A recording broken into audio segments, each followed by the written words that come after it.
Саламатсыздарбы кадырман калкым. Бүгүн өтүп жаткан митингди көрүп, кайдыгер карап тура албадым. Али Токтакунов айтып жаткан чындык. Мен да чыркырап жатам, ошого карата жаздым. Лампочкабыздын жарыгы слабый. Кыргызга жакшылар качан баш болот деген темада. Анда назар буруңуздар.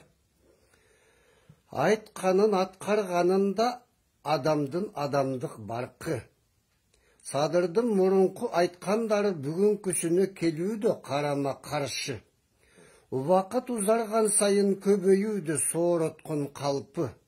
Чыгууда интернетте ондогон далил факты. Же жараксыз болуп калдыбы эски конституция менен берген анты. Же күнү жакындап келатабы садырдын да кашчу. Же эсинен чыгып кеттиби балтага коем дегени башты.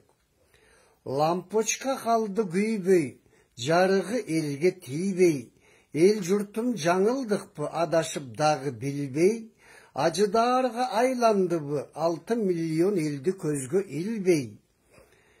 80% ел колдодук, жарыгын чачат деп күндөй. Түңүлө башташтыгы лампочкам дегендер сүйбөй. Эл дагы 6 жыл эзилеби бакубат өмүр сүрбөй. Жарыгын чачпай калды, лампочкам дегендер бүт уялып баспай калды. Садыр тарапташтарына да негизи жакпай калды. Өлбөйүн деп дары уурдагандар түрмөгө батпай калды. Миллиардты уурдагандар акталып эркиндикте түрмөгө жатпай калды. Элдин ишенич үмүттөрү иш жүзүнө ашпай калды. Ишенчээк шордуу элим кимге ишенер айласын таппай калды. Кышты Кудай ураар да күн жылымдап жаз болот. Катынды Кудай ураар да күйөөсүнө тап болот. Ханды Кудай ураар да дөөлөтүнө мас болот. Көзүн жаап май басып карабай калкка кас болот. Тезегин терип жан багып тоюнбай эли ач болот. Анан андай башчыга эл аргандай ат коет. Факты менен көрсөтүп бетинен айткан аз болот.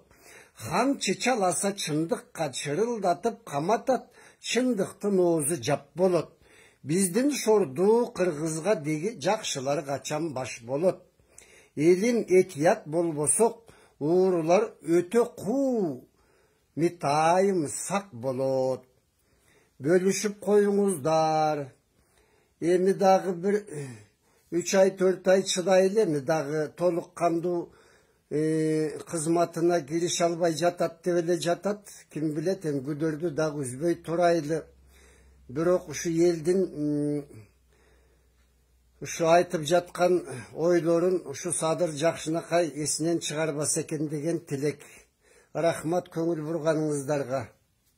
Бөлүшүп коюңуздар.